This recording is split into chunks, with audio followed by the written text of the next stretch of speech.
I spent my 65th birthday alone. No calls. No messages. No visits. I had set the table for 4, just in case. I had cooked their favorite dishes, hoping they would surprise me. I had checked my phone every few minutes, convincing myself they were just running late. But by evening, the truth was impossible to ignore. My children, Michael, Ashley, and Ben, hadn't forgotten my birthday. They had chosen not to be here. I told myself not to cry, but the sting of rejection sat heavy in my chest. After everything I had done for them, raising them alone after their father left, working 2 jobs to make sure they never went without, putting my dreams aside, so they could chase theirs, this was how they repaid me? I tried to push the thoughts away, but then my phone lit up. A notification. I opened it, and my stomach dropped. A picture. There they were, my 3 children, sitting around an elegant dinner table. Glasses raised, wide smiles, their faces glowing under the golden lights of a high-end restaurant. Right beside them sat my ex-husband and his wife. Happy anniversary to the best parents in the world. The caption hit me like a slap. I read it again, trying to make sense of it.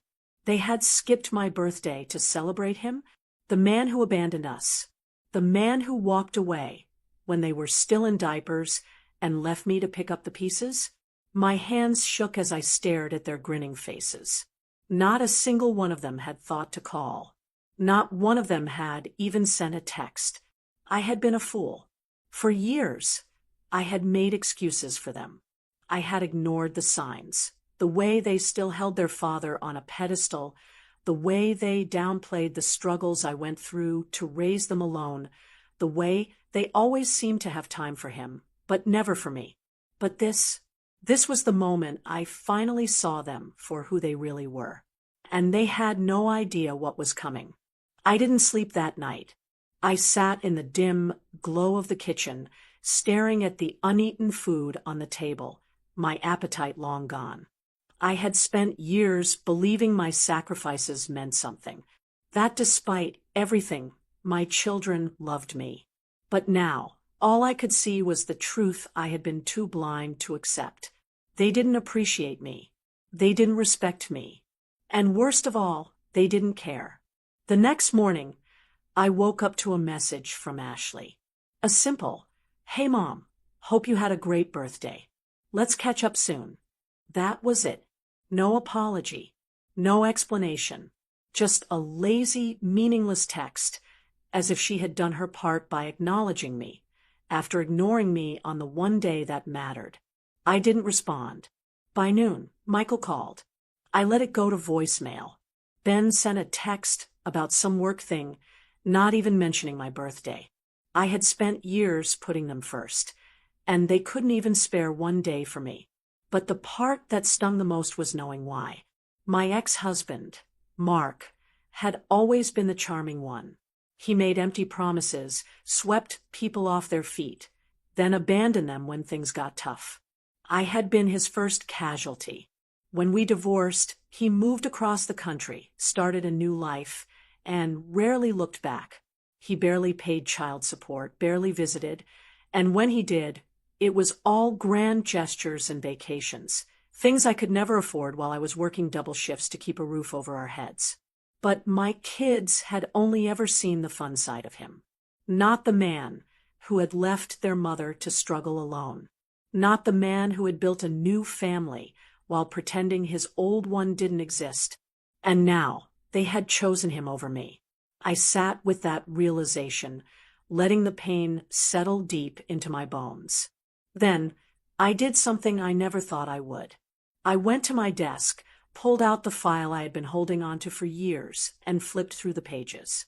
My will, my savings, the $2.5 million I had quietly built from my business and investments, money I had planned to leave for my children, believing it would secure their futures. I had worked for them. I had saved for them. But after what they had done, I knew one thing for certain. They weren't getting a single cent. I didn't scream. I didn't call them to demand an explanation. I just sat there, staring at the papers that outlined my life's work, money I had saved with them in mind, sacrifices I had made, so they would never have to struggle the way I did. And for what? For them to toss me aside like an afterthought? No, not anymore. I pulled out a fresh notepad and started writing. I listed every sacrifice, every time I put their needs before mine, every sleepless night, every missed opportunity. And then I wrote the one thing I never thought I would. A new plan. They had made their choice. Now I was making mine. By the next morning, I had an appointment with my lawyer. "Are you sure about this?" he asked after I explained what I wanted to do. "I've never been more sure of anything." I watched as he pulled out the original will, the one that had my children as the sole beneficiaries, the one that promised them a future they clearly didn't care about earning. Then I watched as he tore it apart. Instead, I drafted a new one that ensured my money went to people who actually deserved it, a charity for struggling single mothers, a scholarship fund for young women abandoned by their fathers, and a portion set aside for a loyal friend who had been there for me when my own children weren't. By the time I left the office, a strange sense of relief washed over me. For the first time in years, I wasn't living for them. I was living for me. And when my children finally realized what they had lost, it would be too late. Days passed, and I remained silent. Not a word from me. No calls, no texts. I wanted to see how long it would take before any of them noticed my absence. It took 3 days. Michael, my eldest, was the first to call. His voice was casual, as if nothing had happened. "Hey, Mom. Haven't heard from you in a bit. Everything okay?" I forced a light-hearted tone. "Oh, just been busy. Busy making sure none of you ever get a dime of my money." "Oh, okay. Well, I was actually about to call earlier, but, life's been crazy." I did know. I knew exactly what had been keeping him busy. Then came the real reason for his call. "So, I was thinking, remember how you mentioned helping us out with that investment? Ashley and I have been looking at some properties, and, there it is." I leaned back in my chair. "Oh, sweetie, I hate to tell you this, but things have changed." "What do you mean?" His tone immediately sharpened. "Well," I said slowly, "I had a long think about my finances, and I decided to make some changes. Priorities shift, So I had my will updated." A pause. Then, a slight edge in his voice. "Updated? How?" I smiled. "I've made sure my money goes to the people who truly care about me." A thick silence stretched between us before he finally said, "Mom, what are you saying?" "I'm saying," I answered, my voice calm but firm, "that I don't owe you or your siblings a fortune just because you share my blood. I've decided to do something more meaningful with my money." His reaction was instant. "Are you serious?" "Mom, we're your children." "Yes, and yet, none of you had time for me on my birthday." His frustration bled through the phone. "It was just one day. You're really holding that against us." "One day." I let out a bitter laugh. "Michael, it wasn't just one day. It was a reminder of where I stand in your lives." I didn't wait for his response. I simply hung up. 15 minutes later, Ashley called. Then Ben. I let both go to voicemail. Let them sit with it. Let them feel what it was like to be disregarded. I expected anger, but I underestimated just how entitled my children had become. The moment I ignored their calls, the texts started rolling in. First from Ashley. "Mom, what's going on?" "Michael said, you're cutting us out of the will? That's insane. Call me back." Then Ben. "Mom, seriously? You're not thinking straight. Let's talk before you do something you'll regret." "Something I'll regret." as if I hadn't already spent years regretting how I raised such ungrateful children. I didn't respond.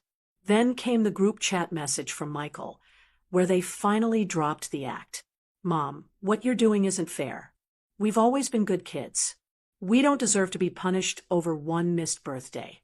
Good kids? Is that what they told themselves? I stared at my phone, feeling a mix of exhaustion and disappointment. For years, I had put them first. I had sacrificed, saved, and planned so that their futures would be secure. And yet, they saw me as nothing more than a bank account with legs.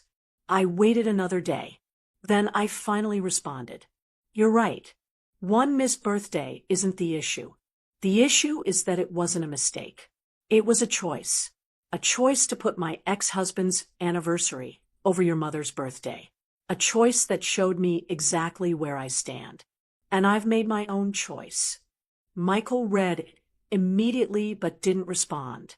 Ashley left me on delivered. Ben, however, didn't hold back. So you're just gonna throw away your own kids over money? You really think we only love you for your money? That's disgusting. I shook my head. They still didn't get it. If it wasn't about money, then why are you so upset? That shut them up. For a few hours, at least. Then, I got a message from a number I hadn't seen in a while. My ex-husband. Hey, just heard from the kids. You okay? Maybe we should talk. I stared at the screen in disbelief. Oh, now he cared? The irony was almost laughable. The same man who had left me struggling all those years ago now wanted to step in and talk because suddenly my money wasn't going to his kids. I took a deep breath and made a decision. I was going to teach all of them a lesson they'd never forget. I didn't respond to my ex-husband's message. I didn't owe him a conversation, and I certainly wasn't going to entertain whatever nonsense he had planned. Instead, I focused on what came next. I called my lawyer first thing in the morning. I wanted to finalize my decision, not just in words, but in legal action. I want the money out of their reach completely, I told him. No loopholes. No chance for them to contest it. He listened carefully, and then gave me a plan. Since the inheritance isn't a legal obligation, you're free to distribute it however you like, he explained. You could leave a small amount for them if you wanted, or you could donate everything elsewhere. I didn't hesitate. I wanted donated. I had thought about it all night, and the answer was clear. My kids had shown me that they valued convenience over love, money over respect. They didn't deserve my legacy, but someone else did. A few years ago, I had started volunteering at a community center that helped single mothers get back on their feet.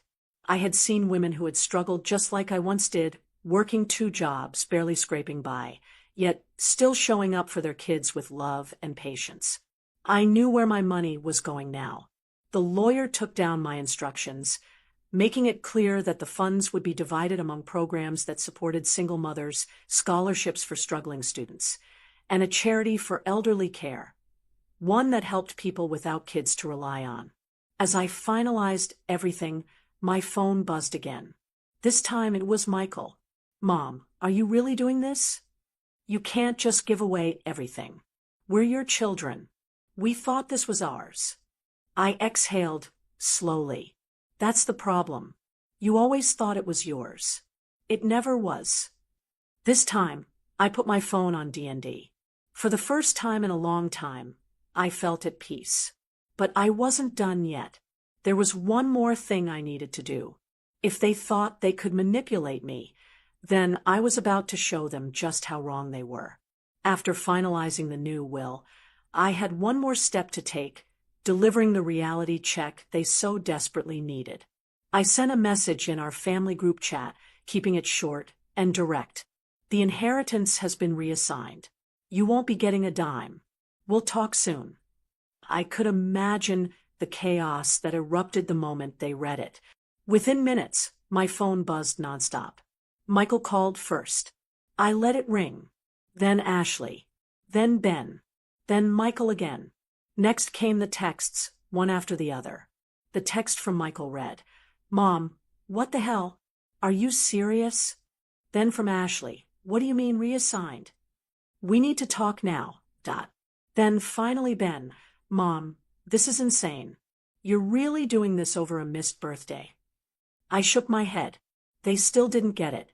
They thought this was about one forgotten birthday, as if that was the only issue. But this wasn't about one day.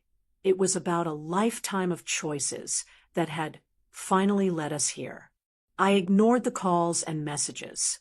I wanted them to sit with this information for a while. Let them feel the weight of it. Let them process what they had thrown away. A few hours later, my doorbell rang. I wasn't surprised to see all three of them standing there. Michael's face was tense, his arms crossed over his chest. Ashley's eyes were red, probably from crying. Ben looked frustrated, like he couldn't believe he had to be here dealing with this. "Mom, what is going on?" Michael demanded the moment I opened the door. "You're giving away everything." I kept my voice calm. "Yes."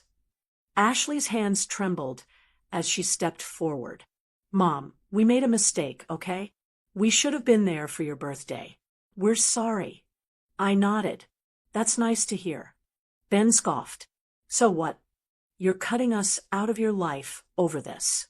I tilted my head. "Ben, when was the last time you called me just to check on me? Not because you needed something. Not because I called first." They all went silent. "Good." I turned to Ashley. "When was the last time you spent time with me? Just to be with me, not to talk about your problems or ask for money." More silence. And finally, I looked at Michael. "When was the last time you made me feel like I was still your mother and not just an afterthought?" His jaw tightened, but he had no answer. "That's what this is about," I said, my voice steady. "Not one day, not just the birthday, but years of being pushed aside, treated like a backup plan, only important when you needed something." Michael exhaled sharply, dragging a hand down his face. "Mom, we didn't mean to make you feel that way." "But you did," I said firmly, and I let it go over and over again. "But when you skipped my birthday to celebrate the woman who tore my family apart, I finally realized something." They all waited. "I realized I don't owe you anything." Their faces dropped. "Mom," Ashley whispered. I shook my head. "No, I mean it. I raised you. I gave you everything I could. And now, I see that no matter how much I gave, it was never enough. You only valued me when there was money attached." Ben opened his mouth to argue, but I held up a hand. "I'm done begging for your love. I'm done making excuses for you. And I'm done rewarding selfishness." Their faces were a mixture of shock, anger, and disbelief. They had come here thinking they could smooth things over, throw out a few apologies, and everything would go back to normal. But they were wrong. I stepped back and gave them one final, quiet warning. "I suggest you start figuring out how to stand on your own, because the days of relying on my money are officially over." And with that, I went up to my room and closed the door. The silence after I closed the door was deafening.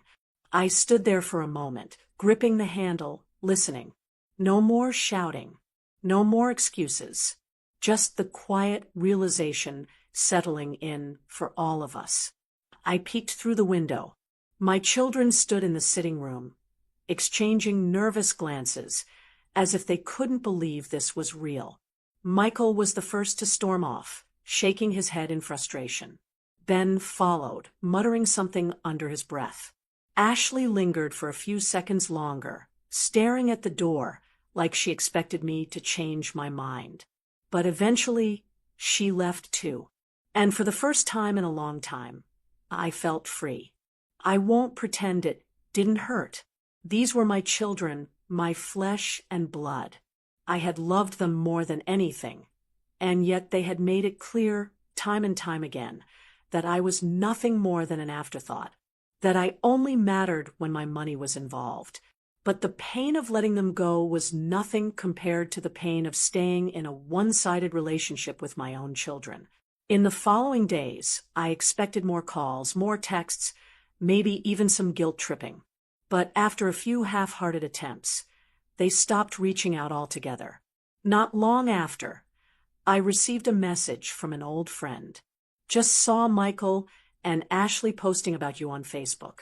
They're playing the Poor Abandoned Kids act.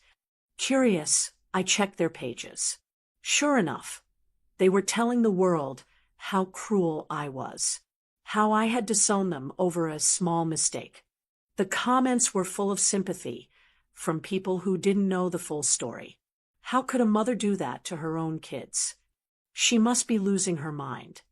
No way I'd ever cut my kids out over something so petty. I laughed to myself. Petty? They still didn't get it. I didn't respond.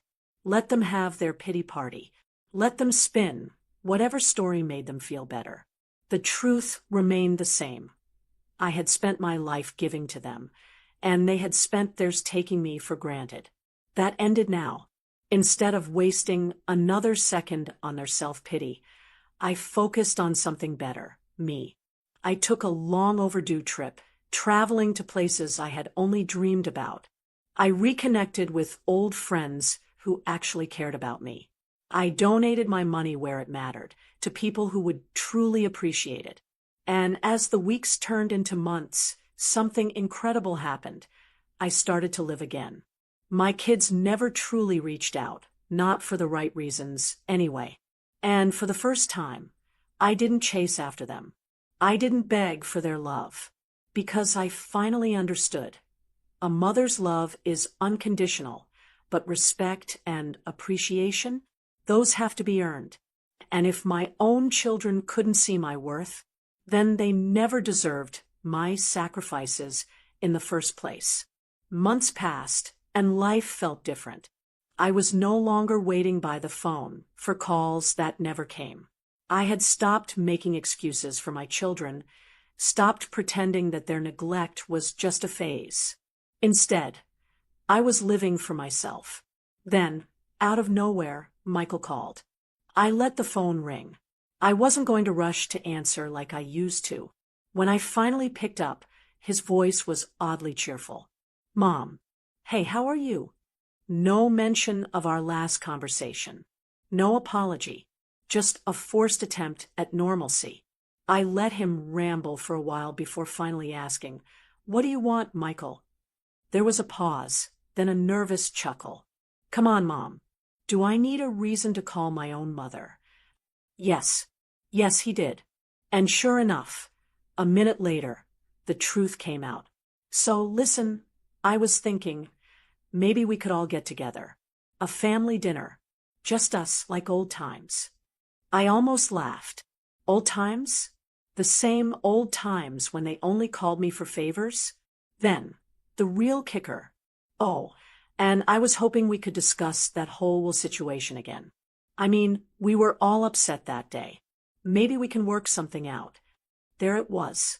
The only reason they had come crawling back. I sighed, exhaustion washing over me. Michael, let me make one thing very clear. I am not changing my decision. Not now. Not ever. Silence. Then a sharp intake of breath.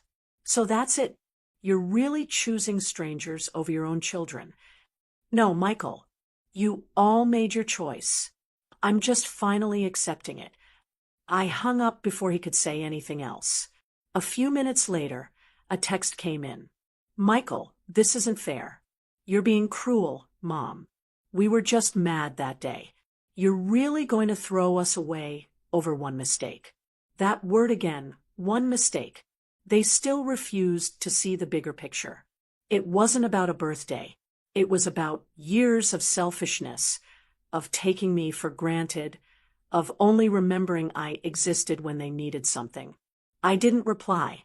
I didn't need to. They had spent their whole lives assuming I'd always be there, always ready to forgive and forget. But now, they were finally facing a truth they never expected. I wasn't their safety net anymore. Days passed, and the messages kept coming. Michael tried guilt. Ashley sent long-winded explanations. Ben, my youngest, was the only one who didn't reach out. Maybe he understood. Maybe he was just waiting to see how things would play out. But I was done playing games. I met with my lawyer that week to finalize everything. My will, my assets, every single dollar was being distributed exactly as I had planned. Not a cent was going to my children. That afternoon, as I left my lawyer's office, I found myself staring at a picture on my phone. It was an old family photo, one I had kept for years, hoping it would remind me of a time when love wasn't conditional. But love had to be more than just history. Love had to be present. And my children had made it clear where they stood. I deleted the photo. The next morning, my doorbell rang. It was Ashley. She stood on my porch, looking exhausted, her hair unkempt, her eyes red-rimmed. For a moment, I felt something stir inside me, the old instinct to let her in, to fix everything. But I pushed it down. "Mom," she said, her voice cracking. "Please, can we talk?" I let out a slow breath. "Talk about what, Ashley?" "About all of this. About the will. About us." I crossed my arms. "You mean, now that you're losing something?" Tears filled her eyes. "That's not fair." I shook my head. "No. What wasn't fair was me spending my entire life putting you three first, only to realize I was never first for any of you." She opened her mouth, but I held up a hand. "Ashley, I spent years hoping things would change. I made excuses, convinced myself that maybe I was just being too sensitive. But do you know what I finally understand?" She swallowed hard. "That I was never the problem." A long silence stretched between us. Ashley looked away, her face crumbling. For the first time, I saw something real in her expression. Regret, maybe even shame. But it didn't change the past. "I love you," I said softly. "I always will. But I won't keep begging to be loved back." I stepped inside and closed the door. And for the first time in a long, long time, I felt free.